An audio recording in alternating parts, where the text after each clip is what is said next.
नमस्कार. आजच्या बातमीपत्रात आपलं स्वागत. सविस्तर बातम्यांआधी टाकूयात एक नजर आजच्या ठळक घडामोडींवर. राज्य सरकारनं मराठा समाजाच्या मागण्यांबाबत 6 जूनपर्यंत कार्यवाही केली नाही तर रायगडावरून आंदोलनाची दिशा ठरवू, खासदार संभाजीराजेंचा इशारा. कोल्हापूर विमानतळावरील नाईट लँडिंग सुविधेतील अडचणींचा पालकमंत्री सतेज पाटील यांनी घेतला आढावा. पॉवर ग्रीड टॉवर संदर्भात अधिकाऱ्यांना दिल्या सूचना.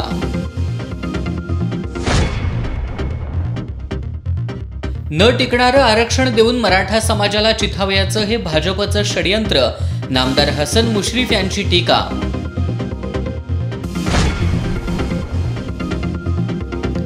कोल्हापूर जिल्ह्याचा मृत्यूदर अन्य जिल्ह्यांपेक्षा कमीच, जिल्हाधिकारी दौलत देसाईंचं स्पष्टीकरण. आणि जून अखेर होणार 10वीच्या विद्यार्थ्यांचं मूल्यमापन.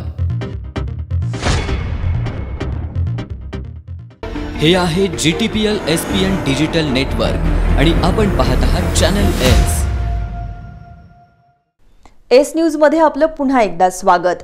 राज्यातील लॉकडाऊन आणखी 15 दिवसांनी वाढवण्याचा निर्णय राज्य सरकारनं घेतलाय. या संदर्भातली नियमावली 1 जूनला जाहीर होईल असं आज आरोग्यमंत्री राजेश टोपे यांनी सांगितलं. शनिवारी आणि रविवारी लॉकडाऊन काही प्रमाणात शिथिल करण्याचा विचार सुरू असला तरी ज्या ठिकाणी पॉझिटिव्ह रेट जास्त आहे त्या ठिकाणी कोणताही दिलासा मिळणार नाही असंही नामदार टोपे यांनी सांगितलं. मराठा समाजाच्या आरक्षणासंदर्भात आपली भूमिका मांडताना खासदार संभाजीराजे छत्रपती यांनी राज्य सरकारला 6 जूनपर्यंतचा अल्टिमेटम दिलाय. केंद्र आणि राज्य या दोन्ही सरकारांनी मराठा आरक्षणासाठी काय करायला हवं याचे 3 पर्याय देण्याबरोबरच आरक्षण मिळेपर्यंत मराठा समाजाच्या उन्नतीसाठी राज्य सरकारनं काय करायला हवं हे खासदार संभाजीराजे छत्रपती यांनी सांगितलं. पाहुयात नेमकं काय म्हणालेत खासदार संभाजीराजे. तर पहिला पर्याय हा म्हणजे तुम्ही रिव्ह्यू पिटिशन फाईल करायला पाहिजे. ती रिव्ह्यू पिटिशन फाईल करताना मी सांगितलं ती उगाच लोकांना दाखवण्यासाठी नको, फॉर्मॅलिटी म्हणून फुल प्रूफ आम्हाला पाहिलं. रिव्ह्यू पिटिशन हा पहिला पर्याय राज्य सरकारचा, हे राज्य सरकारचा पर्याय.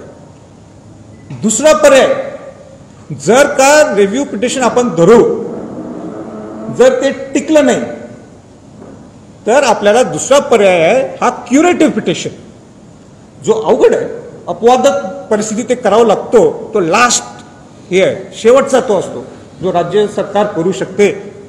आता जो सेंट्रल गव्हर्नमेंटकडे आपण हा विषय जाऊ शकतो, जबाबदारी राज्याची आणि केंद्राची आहे, दोघांची आहे. माझं तुझं करून काय उपयोग नाही आहे. तर तिसरा पर्याय काय आहे की 342A आर्टिकलच्या 342A च्या माध्यमातून तुम्हाला आपलं प्रपोजल हे सेंटरकडे देऊ शकता. ते कसं देऊ शकता? राज्यपालांच्या माध्यमातून. राज्यपालच्या माध्यमातून ते राष्ट्रपतींकडे जाणार. राष्ट्रपतींना योग्य वाटलं तर केंद्रीय मागासवर्गीय आयोगाकडे देतील. केंद्रीय मागासवर्गीयांना आयोग योग्य वाटलं तर पार्लमेंटला ते सेंट्रल लिस्टमध्ये ते वाढवण्यासाठी तो विषय जाईल. हा 342A आहे.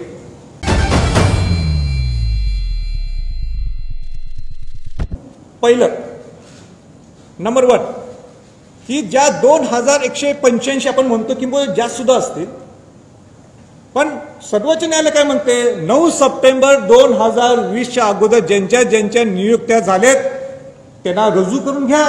का थांबलाय? दुसरा महत्वाचा मुद्दा, तुम्ही जर सारथी जर इम्प्लिमेंट केली चांगल्या पद्धतीने स्वायत्ता देऊन वेळ प्रसंगी, मी तुम्हाला सांगतो आरक्षणापेक्षा भारी पडेल ती.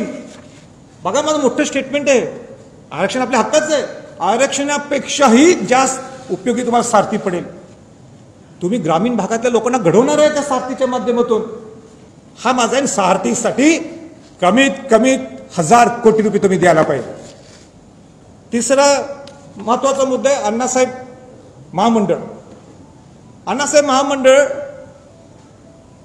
ज्याच्यातनं गरीब मराठ्यांना तुम्ही उद्योग उभा करून देऊ शकता। आज तुम्ही लिमिट दिले 10 लाख, काय होणार आहे 10 लाखात? त्यांचं 25 लाख करा। म्हणून अण्णासाहेब पाटील महामंडळाचं सुद्धा परत त्याची उभारणी व्हायला पाहिजे, हे मी सुद्धा मुख्यमंत्र्यांच्या कानावर घातलेलं आहे। वसतिगृह तुमच्या हातातले, दर जिल्ह्यात वसतिगृह उभा करा ना। आणि सगळ्यात महत्त्वाचं, पण मराठा समाज सुद्धा या बहुजनाचा एक घटक आहे।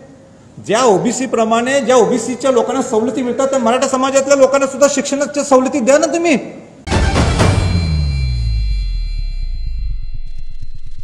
6 जून पर्यंत ह्याच्यावर जर काय निकाल लागला नाही या 5 गोष्टीवर, आमची आंदोलनाची भूमिका त्या रायगडवरच तर मी सुद्धा सांगतो, आम्ही कोविड नंतर बघणार नाही। माझी त्यांना हात जोडून विनंती आहे, या समाजाला फेकू नका भाई, या एकदा एकत्र, या एकत्र, माझी हात जोडून विनंती आहे। छत्रपती घराण्यातला एक वंशज म्हणून तुम्हाला हात जोडून विनंती आहे। बरेच लोक सगळे मान सन्मानाचं बोलायला लागलेत, मी जरा बघायला लागलोय, राजेंचा मान सन्मान, माझा मान सन्मान गेलं खड्ड्यात। या मराठा समाजासाठी तुमचा मान सन्मान बाजूला टाकून तुम्ही या बाकी श्रीमंत नाही, या 70% गरीब मराठासाठी एकत्र या। माझी सगळ्या नेत्या लोकांना आग्रह धरून माझी विनंती आहे। कोरोना संसर्गामुळे राज्य सरकारनं 10वीची परीक्षा रद्द केली, पण विद्यार्थ्यांचं मूल्यमापन कसं होणार याबद्दल संभ्रमावस्था होती।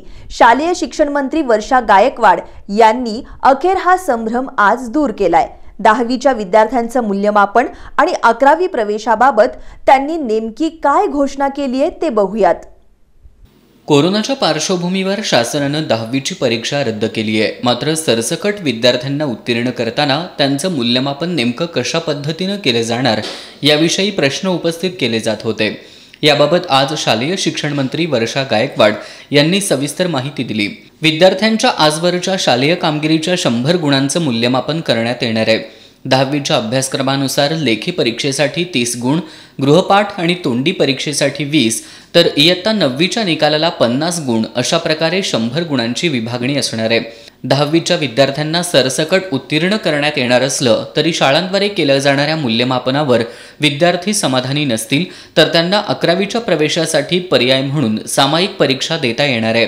11वीच्या परीक्षेसाठी सीईटी देणाऱ्या विद्यार्थ्यांना प्राधान्य दिलं जाणार आहे। उर्वरित जागांवर अंतर्गत मूल्यमापनाद्वारे उत्तीर्ण झालेल्या विद्यार्थ्यांना प्रवेश दिला जाणार असल्याचं त्यांनी सांगितलं। मूल्यमापनाचा निकाल जून अखेरपर्यंत लावणार असल्याचं शालेय शिक्षण मंत्री वर्षा गायकवाड यांनी सांगितलं। न्यायालयात न टिकणारं आरक्षण द्यायचं आणि मराठा समाजाला चिथवायचं हे भाजपचं षडयंत्र आहे, असा आरोप ग्रामविकास मंत्री हसन मुश्रीफ यांनी केलाय। ते आज कोल्हापुरात माध्यमांशी बोलत होते।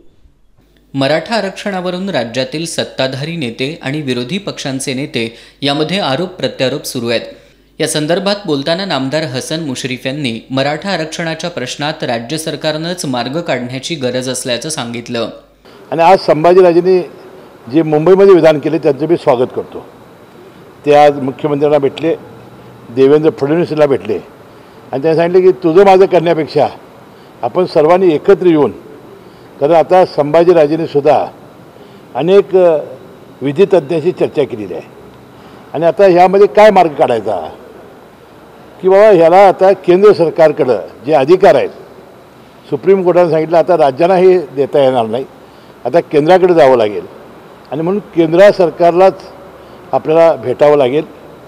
आणि मुख्यमंत्र्यांनी पवारसाहेब असतील, देवेंद्र फडणवीस असतील, एकत्रपणाने त्यांनी आता पंतप्रधानांना भेटूनच गरीब मराठा समाजाला हे नोकऱ्यामध्ये आणि शिक्षणामध्ये आरक्षण देण्यासाठी आता प्रयत्न करण्याची आवश्यकता आहे। आघाडी सरकार जनता झोपेत असतानाच पडेल अशी टीका भाजपचे प्रदेशाध्यक्ष चंद्रकांत पाटील यांनी केली होती।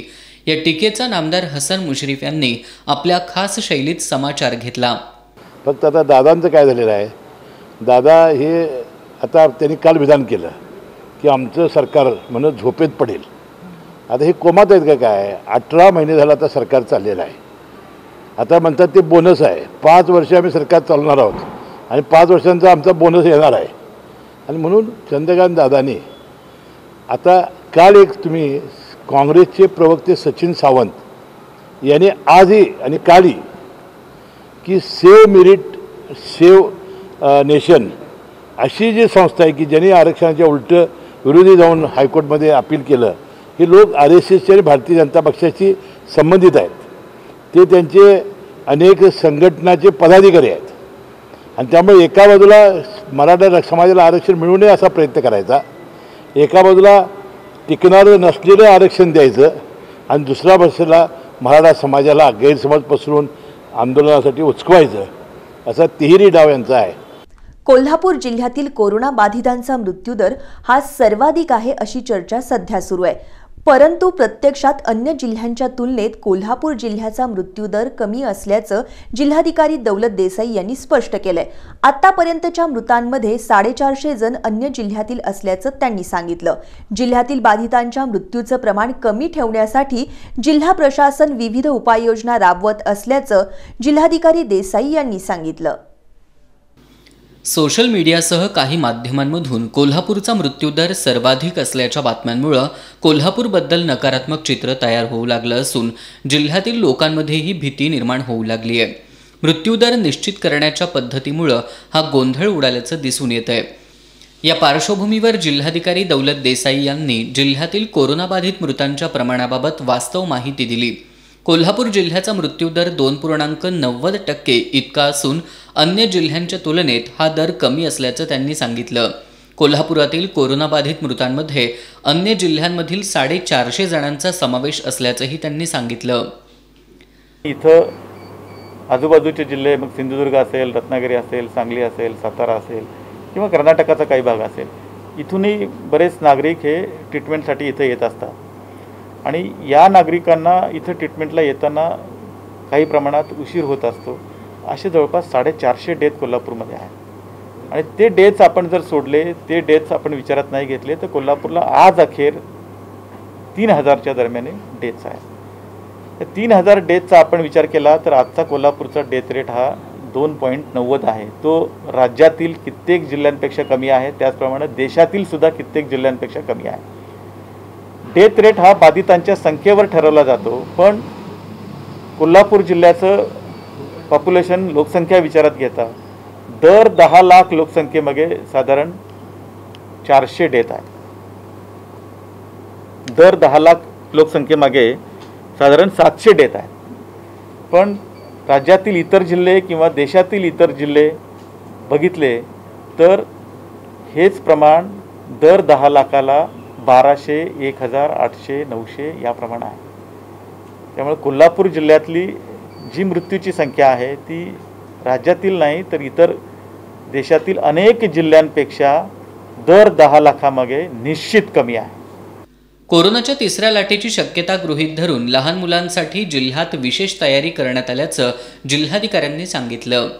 आणि याचा फॉलोअप करण्यासाठी जिल्हा स्तरावर एक बालरोग विशेषज्ञांचा टास्क फोर्सही स्थापन केलेला आहे. या टास्क फोर्सच्या माध्यमातून या सगळ्या हॉस्पिटल्समध्ये लहान मुलांसाठी जी काही व्यवस्था करायची आहे त्याचं संनियंत्रण केलं जाईल.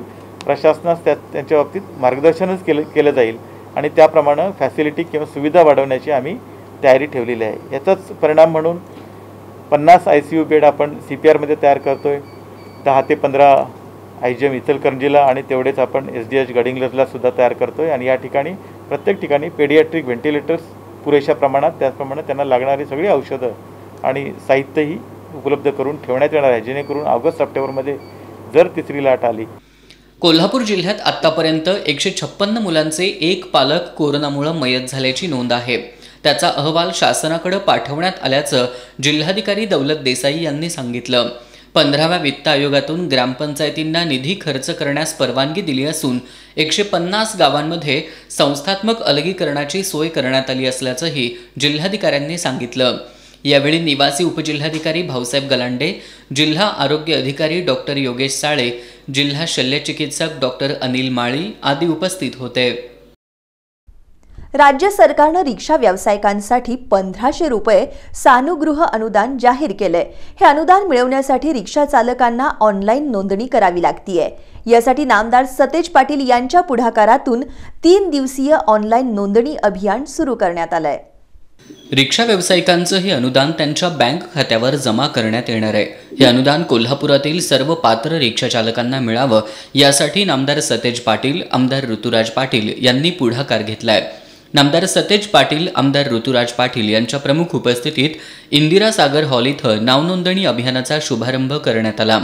रिक्षा व्यावसायिकांना राज्य सरकारनं जाहीर केलेलं सानुग्रह अनुदान मिळवण्यासाठी ऑटो रिक्षाचा नोंदणी क्रमांक, रिक्षाचं permit, RC book, licence, bank passbook आणि आधार क्रमांकासह नोंदणी करण्यात येते. नोंदणी केल्यानंतर संबंधित माहितीची पडताळणी करून रिक्षा चालकांच्या खात्यात तात्काळ 1,500ची आर्थिक मदत जमा करण्यात येणार आहे. शहरातील पात्र लाभार्थ्यांनी सर्व कागदपत्रांसह नोंदणी करून राज्य सरकारच्या अनुदानाचा लाभ घ्यावा असं आवाहन नामदार सतेज पाटील यांनी यावेळी केले.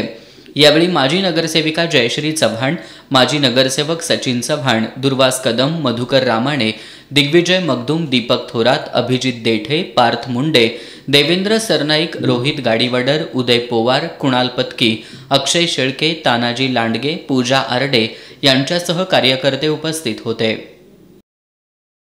CPR रुग्णालयामध्ये सध्या म्युकरमायकोसिसच्या 36 रुग्णांवर उपचार सुरू आहेत. महात्मा ज्योतिराव फुले जन आरोग्य योजनेच्या माध्यमातून 6 खाजगी रुग्णालयांमध्ये सुद्धा या आजाराच्या रुग्णांवर उपचार केले जाणार आहेत. CPRचे अधिष्ठाता डॉक्टर SS मोरे यांनी एस न्यूजशी बोलताना ही माहिती दिली. म्युकरमायकोसिसच्या रुग्णांची वाढती संख्या लक्षात घेऊन CPR रुग्णालयात या रुग्णांसाठी 40 बेडची व्यवस्था करण्यात आली आहे. CPRमध्ये सध्या 36 म्युकरमायकोसिसच्या रुग्णांवर उपचार सुरू आहेत. CPR बरोबरच कोल्हापुरातील 4 आणि बेळगावमधील एका खासगी रुग्णालयात या आजाराच्या रुग्णांवर महात्मा फुले जन आरोग्य योजनेतून उपचार केले जाणार आहेत. या आजारावरती औषधोपचारासाठी आपण एक 40 खाटांचं वेगळा कक्ष आपण छत्रपती प्रमिलाराजे रुग्णालयामध्ये सुरू केलेला आहे. त्याचे नोडल अधिकारी डॉक्टर अजित लोकरे, विभाग प्रमुख कान्ना घसा हे आहेत.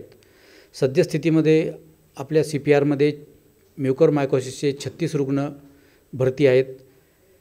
यामधील काही रुग्णांचे आपण शस्त्रक्रियासुद्धा केलेल्या आहेत आणि बाकीच्या रुग्णांना जे इंजेक्शन लागतं ॲम्फोटेरिसिन B नावाचं ते आपण इंजेक्शन सुरू केलेलं आहे आणि लवकरच या रुग्णांना सुट्टी होणार आहे. आणि आता काय केलं आहे की हे म्युकरमायकोसिसचा जो आजार आहे तो महात्मा ज्योतिबा फुले जन आरोग्य योजनेमध्ये तो इन्क्लूड केलेला आहे आणि आपल्या कोल्हापूरमधील वेगवेगळे रुग्णालय जसं की आपलं DY पाटील मेडिकल कॉलेज आहे, डायमंड हॉस्पिटल आहे, ॲपल आधार आहे किंवा आपलं कनेरी मठचं जे सिद्धगिरी हॉस्पिटल आहे यांनासुद्धा मान्यता दिलेली आहे. तर रुग्णांनी फक्त CPR रुग्णालयावरतीच अवलंबून न राहता हे जे मी जे 4 रुग्णालय सांगितलेले आहेत. बातम्यांच्या ताज्या अपडेट्ससाठी एस न्यूज कोल्हापूर हे यूट्यूब चॅनल जरूर सबस्क्राईब करा. तसंच एस न्यूज कोल्हापूर हे ॲप डाउनलोड करा. यापुढील बातम्या पाहूयात एका छोट्याशा ब्रेकनंतर. पाहत रहा एस न्यूज. हे आहे GTPL SPN डिजिटल नेटवर्क आणि आपण पाहत आहात चॅनल एस. ब्रेकनंतर बातमीपत्रात आपलं पुन्हा एकदा स्वागत. कोरोना महामारीच्या काळात माणुसकी शिल्लक आहे की नाही असा प्रश्न पडावा अशा घटना घडत असल्या तरी अजून सगळं संपलेलं नाही असा दिलासा देत समाजासाठी काम करणाऱ्यांची संख्या सुद्धा कमी नाही. हातकणंगले तालुक्यातील घुणकी इथल्या प्रदीप जाधव यांनी असंच समाजाच्या माणुसकीवरचा विश्वास वाढवणारं काम केलंय. कोरोना महामारीच्या काळात दुर्गम भागातील लोकांना रुग्णालयापर्यंत पोहोचणं शक्य होत नसल्याचं बघून प्रदीप जाधव यांच्यातला संवेदनशील माणूस जागा झाला. व्यवसायाच्या निमित्तानं सध्या गुजरात राज्यात असलेल्या जाधव यांनी गरजूंसाठी 2 रुग्णवाहिका मोफत उपलब्ध करून दिल्यात. दयनीय अवस्था आहे कोल्हापूरची. बाकीच्या ठिकाणी पण लगभग तसंच आहे, पण बाकीच्या मेट्रो सिटीमध्ये हॉस्पिटल्स आणि औषधं मीडिया तिथं असल्यामुळे तुम्हाला फोकस मिळाल्यामुळे थोडंफार तुम्हाला उपचार भेटतो. कोल्हापूरमध्ये कदाचित मिळेल नाही मिळेल याची खात्री नाही, कारण की आजूबाजूला खेडेगावं जास्त आहेत. तर माझी वैयक्तिक कार मी विनामूल्य तुमच्यासाठी मी देत आहे. सेंट्रो कार आहे. नंबर वगैरे फोटो सगळं मी माझ्या फेसबुकला टाकलेलं आहे. माझ्या ड्रायव्हरचा नंबर पण तिथं दिलेला आहे. तर सर्वांनी ज्यांना ज्यांना हवे असेल मोफत रुग्णसेविका आहे ही तुमच्या सगळ्यांच्यासाठी सेवेसाठी मी देत आहे. ह्या सर्वांनी ह्याचा जास्तीत जास्त वापर करा आणि ह्या पॅन्डेमिकमधून, ह्या महामारीतून सगळेजण आपण सुखरूप बाहेर पडू. जास्तीत जास्त लोकांनी लवकरात लवकर दवाखान्यात पोहोचण्यासाठी 24 तास अशा गाड्यांचा वापर करा. नंबर मी देऊन ठेवलेला आहे. 24 तास 2 ड्रायव्हर आहेत. सकाळी एक राहतोय, संध्याकाळी एक राहतोय. कोल्हापूरच्या आजूबाजूला जेवढी खेडी गाव आहेत त्यांनी सुद्धा याचा लाभ घ्या. प्रदीप जाधव यांनी कोल्हापुरातील हॉकी स्टेडियम परिसरात राहणारे आयुब पठाण यांच्याकडे 2 रुग्णवाहिका सुपूर्द केल्यात. या रुग्णवाहिकांच्या माध्यमातून एकही पैसा न घेता गेल्या महिनाभरात जिल्ह्यातील 650 रुग्णांना रुग्णालयांपर्यंत पोहोचवण्याचं काम करण्यात आलंय.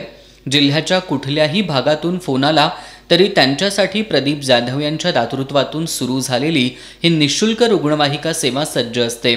व्यवसायाच्या निमित्तानं परराज्यात असले तरी मायभूमीच्या ऋणातून उतराई होण्यासाठी प्रदीप जाधव यांनी सुरू केलेलं मोफत रुग्णवाहिका सेवा अनेक गरजूंसाठी मोठा आधार देतीये.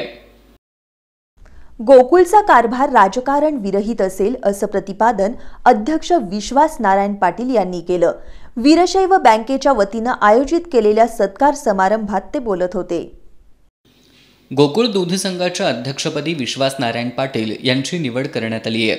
या निवडीनिमित्त वीरशैव बँकेच्या संचालक मंडळाच्या वतीनं अध्यक्ष पाटील यांच्या सत्कार समारंभाचं आयोजन केलं होतं. बँकेच्या मुख्य कार्यालयात ज्येष्ठ संचालक नानासाहेब नष्टे यांच्या हस्ते विश्वास पाटील यांचा सत्कार करण्यात आला. सत्काराला उत्तर देताना अध्यक्ष पाटील यांनी सत्ताधारी गटाच्या विरोधात लढायचं काम तसं अवघडच होतं, मात्र गेल्या 25 ते 30 वर्षाचा राजकीय अनुभव पाठीशी असल्यानं गोकुळची निवडणूक जिंकू शकलो असं सांगितलं. दिवसाला 20 लाख लिटरपर्यंत दूध संकलन करण्याचं उद्दिष्ट आहे. लॉकडाऊनमुळे गोकुळचं 2.5 लाख लिटर दूध शिल्लक राहत असलं तरी दूध संकलनावर कोणताही परिणाम नाही. निवडणुकीच्या कालावधीत दूध उत्पादकांना 2 रुपये वाढ देण्यावर आपण ठाम असल्याचंही अध्यक्ष पाटील यांनी सांगितलं. यावेळी बँकेचे अध्यक्ष अनिल सोलापुरे, उपाध्यक्ष रंजना तवटे यांच्यासह संचालक मंडळ उपस्थित होते. कळंबा इथल्या सुर्वेनगरमधील मैत्री फाउंडेशनच्या वतीनं CPR-मध्ये उपचार घेणारे रुग्ण आणि त्यांच्या नातेवाईकांना जेवण देण्यात येतंय. गेल्या 15 दिवसापासून सुरू असणाऱ्या या उपक्रमाचा 1,500हून अधिक लोकांनी लाभ घेतलाय. CPR-मध्ये जिल्ह्यातील आणि जिल्ह्याबाहेरील कोरोनाबाधितांवर उपचार सुरू आहेत. सध्या हॉटेल बंद असल्यामुळे बाहेरगावच्या रुग्णांच्या नातेवाईकांना जेवण मिळत नाही. त्यांची ही अडचण लक्षात घेऊन सुर्वेनगरमधील मैत्री फाउंडेशननं रुग्ण आणि त्यांच्या नातेवाईकांना जेवण देण्याचा उपक्रम सुरू केलाय. नामदार सतेज पाटील आणि आमदार ऋतुराज पाटील यांच्या मार्गदर्शनाखाली मैत्री फाउंडेशनचे सदस्य आणि सुर्वेनगरमधील महिला यांच्या माध्यमातून हा उपक्रम सुरू आहे. दररोज सायंकाळी फाउंडेशनचे सदस्य एकत्र येतात. फूड पॅकेट तयार करून ते CPR-मध्ये सायंकाळी 7 वाजेपर्यंत पोहोच करतात. सतेज पाटील साहेब आणि आमचे आमदार ऋतुराज पाटील साहेब यांच्या समाजकार्याची प्रेरणा घेऊन आम्ही हा उपक्रम चालू केलेला आहे. साधारण लॉकडाऊनच्या काळामध्ये बऱ्याच लोकांना जेवणाचं हाल होत होतं हे आमच्या लक्षात आल्यानंतर आम्ही CPR-मधील रुग्ण आणि त्यांच्या बाहेर असणाऱ्या नातेवाईकांच्यासाठी साधारण रोज 100 ते 150 डबे आम्ही या उपक्रमाच्या माध्यमातून देतो आहे. आणि हे सगळे डबे जे आमच्या ताटात आहे तेच त्या डब्यात आहे, कारण हा उपक्रम कॉलनीतील प्रभागातील सगळ्या कॉलनीतील लोकांनी मिळून राबवलेला आहे. सुर्वेनगर आणि समता कॉलनी तसेच मैत्री फाउंडेशन यांच्यातर्फे CPR-मधील रुग्ण व त्यांचे नातेवाईक यांच्यासाठी आमच्या भागातील सर्व महिला व तसेच आमचे सर्व नागरिक यांनी मिळून आम्ही चपाती भाजीचे आयोजन केले आहे. त्यांच्यासाठी ह्या मैत्री फाउंडेशनतर्फे आणि तसेच सतेज पाटील साहेब यांच्यातर्फे हे आपण अन्न पुरवठा केलेला आहे. या उपक्रमासाठी मारुती पाटील, सर्जेराव चव्हाण, रेवण कस्तुरे हे कंटेनर पुरवतात, तर फूड पॅकेट्स वाहतुकीसाठी संजय अकोळकर हे आपले रिक्षा मोफत उपलब्ध करून देत आहेत. या उपक्रमासाठी शामराव चव्हाण, मैत्री फाउंडेशनचे अध्यक्ष यशवंत शिंदे, संतोष सनगर, रमेश जाधव, मिथुन ठाकूर, विष्णू सुतार, लखन चव्हाण, सुनील वर्मा, आनंदराव पाटील, सचिन साठे यांच्यासह ग्रुपचे सदस्य परिश्रम घेत आहेत. कोल्हापूर विमानतळावरील नाईट लँडिंगमध्ये पॉवर ग्रीडचे टॉवर अडथळा ठरत असल्याचं विमान प्राधिकरणाचं मत आहे. यावर पालकमंत्री सतेज पाटील यांनी मुळशिंगीच्या बाजूनं नाईट लँडिंग करण्याच्या पर्यायाचा विचार करावा अशी सूचना प्राधिकरणाच्या अधिकाऱ्यांना दिली आहे. पालकमंत्री सतेज पाटील आणि खासदार संजय मंडलिक यांनी आज कोल्हापूर विमानतळावरील नाईट लँडिंग सुविधेचा आढावा घेतला. या बैठकीत प्राधिकरणाच्या अधिकाऱ्यांनी कळंबा पॉवर ग्रीडच्या टॉवरचा नाईट लँडिंगमध्ये अडथळा येत असल्याचं सांगितलं. अडथळे ठरणारे ते टॉवर हटवणं शक्य आहे का, याबाबत पालकमंत्री सतेज पाटील, खासदार संजय मंडलिक आणि आमदार ऋतुराज पाटील यांनी प्राधिकरणाच्या अधिकाऱ्यांसोबत प्रत्यक्ष पाहणी केली. यावेळी नामदार सतेज पाटील यांनी टॉवरवर डबल ब्लिंकर बसवण्यासह मुडशिंगीच्या बाजूनं विमानांचं लँडिंग करण्याच्या पर्यायाचा विचार करावा. त्यासाठी टॉवर हटवण्याकरता DPDCमधून 48 लाख रुपयांची तरतूद करू, असंही नामदार सतेज पाटील यांनी सांगितलं. नाईट लँडिंग सुविधा महत्त्वाची असल्यानं ती सुरू करण्यासंदर्भात आवश्यक त्या उपाययोजना तातडीनं करण्याबाबत या बैठकीत प्राधिकरणाला सूचना केल्याचं खासदार संजय मंडलिक यांनी सांगितलं. मागच्या मीटिंगमध्ये जे प्रश्न तयार झाले होते हे प्रश्न सोडवण्याच्या दृष्टीनं कितपत त्याची पूर्तता झाली ती माहिती घेतली आणि त्याचबरोबर नाईट लँडिंगच्यासाठी जे अडथळे येतात, विशेषतः पॉवर ग्रीडचे जे अडचणी येते असे माहिती मिळाल्यानंतर तिथं प्रत्यक्षात जाऊन पाहणी आम्ही केली आणि म्हणून हे अडथळे दूर करून कोल्हापूरला नाईट लँडिंगची सुविधा लवकरात लवकर व्हावी या दृष्टिकोनातून आजची मीटिंग महत्त्वपूर्ण होती. यावेळी विमानतळ प्राधिकरणाचे प्रकल्प संचालक कमलकुमार कटारिया, पॉवर ग्रीडचे हिमांशू रावत, मुख्य प्रबंधक VN प्रसाद, प्रांताधिकारी वैभव नावडकर, करवीरच्या तहसीलदार शीतल मुळे भांबरे यांच्यासह विविध विभागांचे अधिकारी उपस्थित होते. कोल्हापूर महानगरपालिकेच्या रायगड कॉलनी जरगनगर या प्रभागातील ज्योतिर्लिंग कॉलनी जरगनगर रस्त्यावरील पुलाचं काम सुरू आहे. पालकमंत्री सतेज पाटील आणि आमदार ऋतुराज पाटील यांनी या कामाची पाहणी करून हे काम तात्काळ पूर्ण करावं अशी सूचना केली. 2019च्या अतिवृष्टीमध्ये या ठिकाणचा पूल वाहून गेला होता.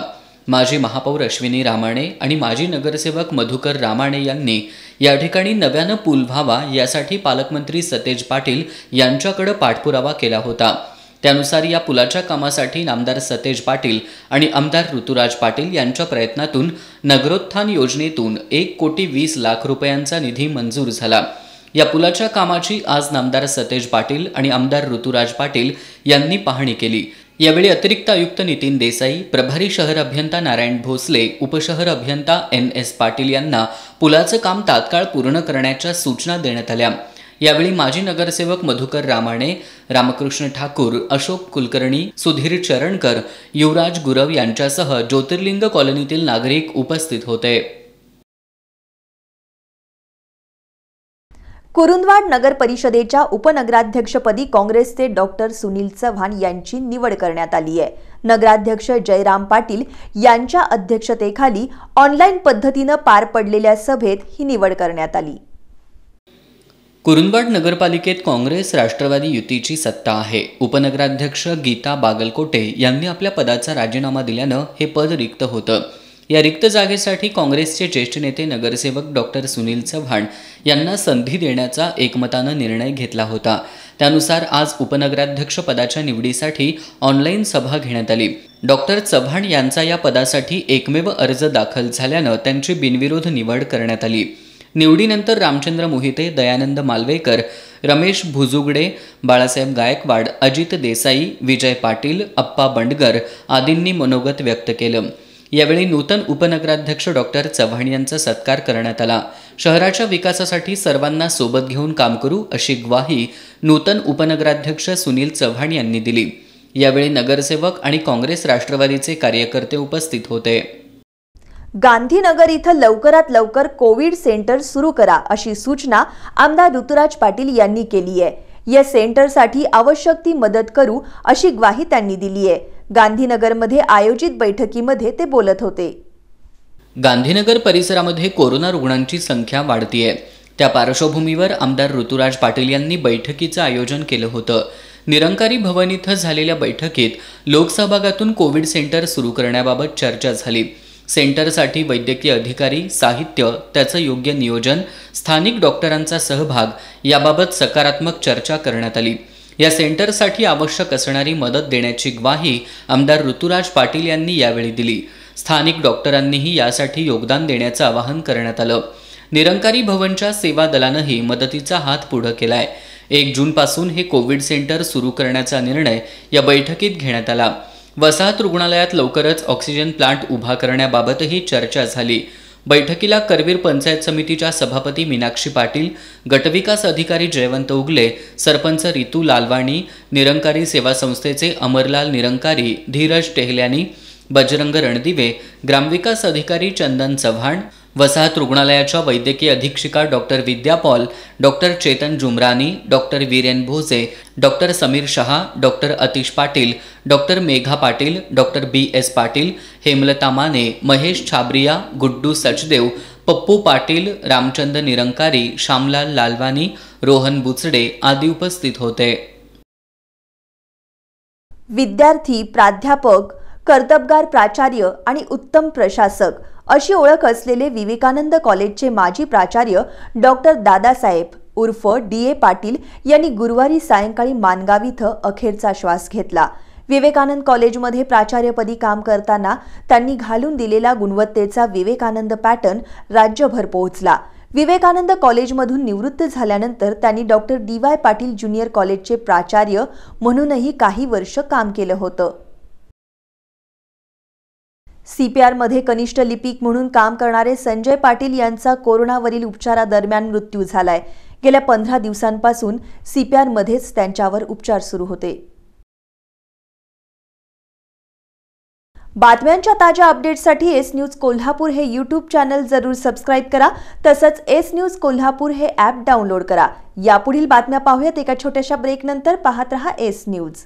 हे आहे GTPL SPN डिजिटल नेटवर्क आणि आपण पाहत आहात चॅनल एस.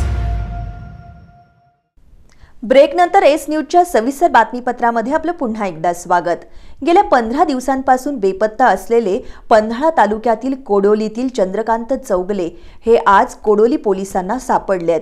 चिकुर्डे इथल्या वारणा नदी पुलावरून ते दिनांक 14 मे 2021 रोजी बेपत्ता झाले होते. मुलाशी फोनवरून संपर्क साधल्यामुळे चंद्रकांत चौगुले यांचं लोकेशन लक्षात आल्यानंतर कोडोली पोलिसांनी त्यांना कोल्हापुरातून ताब्यात घेतलं.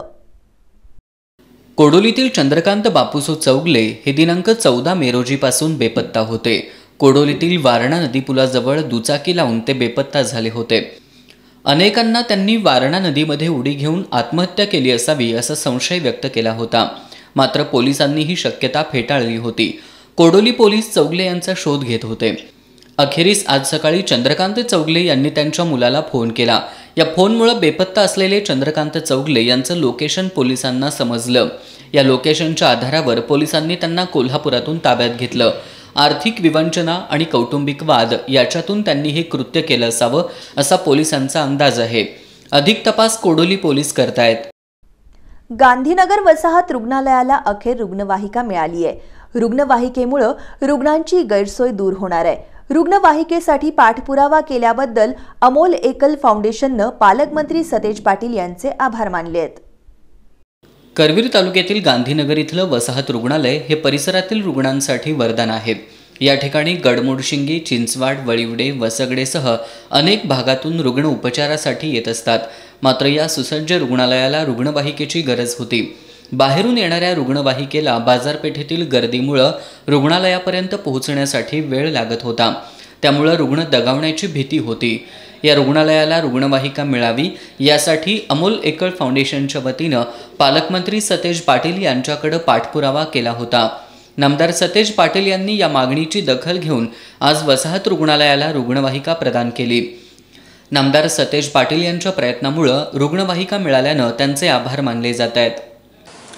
गांधीनगर तालुका करवीर येथील वसाहत रुग्णालय हे उजगाव, गडमुडशिंगी, चिंचवाड, वळवडे, गांधीनगर या भागासाठी वरदान असलेले हे रुग्णालय आहे. या रुग्णालयाला राज्य शासनासह अनेक पुरस्कार मिळालेले आहेत. परंतु या रुग्णालयाला अद्ययावत अशी रुग्णवाहिका नव्हती.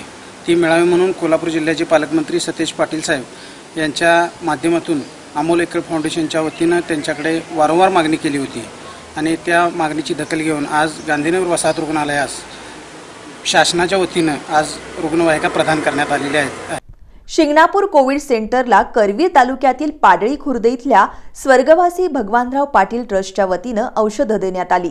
डॉक्टर KN पाटील यांच्या हस्ते शिंगणापूर कोविड सेंटरचे नोडल ऑफिसर सुहास भोईचे आणि कुंभी कासारी कोविड सेंटरचे nodal officer doctor S.B. Rajdeep यांच्याकडे ही औषधं सुपूर्द करण्यात आली। यावेळी शिंगणापूरचे सरपंच प्रकाश रोटे, वाकरेचे सरपंच वसंत तोडकर, जिल्हा परिषद सदस्य सुभाष सातपुते, ग्रामपंचायत सदस्य सुभाष कांबळे, राष्ट्रवादीचे करवीर तालुकाध्यक्ष शिवाजी देसाई, सरदार पाटील, युवराज पाटील आदी उपस्थित होते। इचलकरंजी शहरातील शहर वाहतूक पोलिसांनी वाहनामधून पेट्रोल काढणाऱ्या दोघांना रंगेहात पकडले। या प्रकरणी पोलिसांनी ओमकार गेजगेसह त्याच्या साथीदारांवर गुन्हा दाखल केलाय। इचलकरंजीत लॉकडाऊन काळात पोलिसांनी जप्त केलेली वाहनं शहर वाहतूक शाखेजवळ लावण्यात आली होती।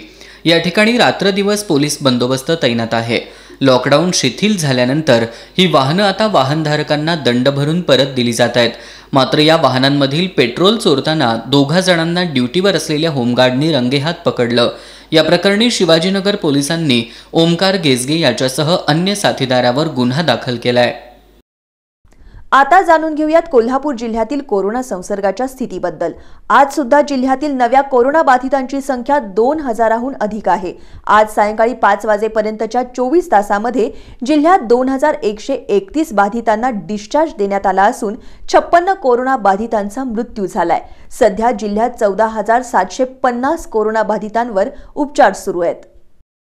मराठा समाजाच्या आरक्षणासाठी राज्य सरकारने तातडीने 2 दिवसाचं अधिवेशन बोलवावं अशी मागणी करत कोल्हापुरातील सर्वपक्षीयांनी छत्रपती शिवाजी चौकात ठिय्या आंदोलन केलं। या आंदोलनात लोकप्रतिनिधींसह सर्वपक्ष पदाधिकारी सहभागी झाले होते।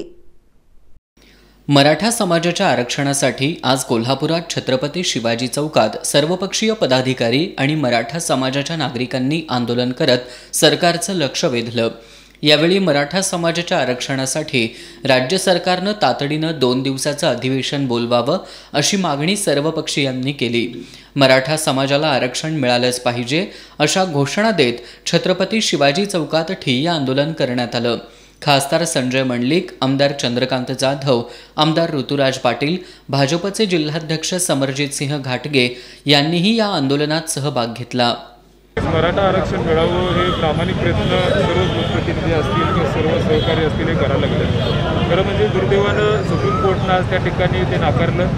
आम्हाला विश्वास आहे येणाऱ्या पुढच्या काळामध्ये जसं आदरणीय छत्रपती संभाजीराजे आज राज्यभर फिरून अनेक ठिकाणचं त्या ठिकाणी समजून सगळे मराठा आरक्षण कसं दिलं पाहिजे याच्याबद्दलचं चर्चा त्या ठिकाणी करतात। आणि आम्हाला विश्वास आहे की आम्ही आमदार असेल, खासदार असेल, सन्मान्य पालकमंत्री आदरणीय भट्टी साहेब असतील, सर्वच लोक आज आम्ही प्रामाणिक प्रयत्न त्या ठिकाणी करतोय आणि राज्य शासन असेल, केंद्र शासन असेल, मिळून हा या ठिकाणी पुढाकार घ्यावा। कुठेही यात राजकारण न आणता प्रामाणिकपणे सर्व पक्षानं एकत्र येऊन आज या ठिकाणी याचा निर्णय घ्यावा। लोकांचं त्या ठिकाणी या अडचणीतून जास्तीत जास्त लवकर आज त्या ठिकाणी सोडवून द्यावं हे आमची सगळ्यांचीच आज त्या ठिकाणी विनंती आहे। या आंदोलनात काँग्रेसचे शहराध्यक्ष प्रल्हाद चव्हाण, राष्ट्रवादी काँग्रेसचे जिल्हाध्यक्ष A.Y. पाटील, शहराध्यक्ष R.K. पोवार, शिवसेना जिल्हाप्रमुख विजय देवणे, देवस्थान समितीचे माजी अध्यक्ष महेश जाधव, माजी स्थायी समिती सभापती सचिन चव्हाण यांच्यासह सर्वपक्षीय पदाधिकाऱ्यांनी सहभाग घेतला। शेवटी एक नजर आजच्या ठळक घडामोडींवर। राज्य सरकारनं मराठा समाजाच्या मागण्यांबाबत 6 जूनपर्यंत कार्यवाही केली नाही तर रायगडावरून आंदोलनाची दिशा ठरवू, खासदार संभाजीराजेंचा इशारा। कोल्हापूर विमानतळावरील नाईट लँडिंग सुविधेतील अडचणींचा पालकमंत्री सतेज पाटील यांनी घेतला आढावा। पॉवर ग्रीड टॉवर संदर्भात अधिकाऱ्यांना दिल्या सूचना।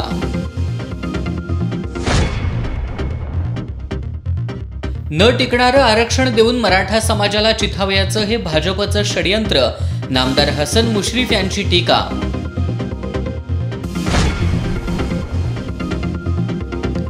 कोल्हापूर जिल्ह्याचा मृत्यूदर अन्य जिल्ह्यांपेक्षा कमीच, जिल्हाधिकारी दौलत देसाईंचं स्पष्टीकरण।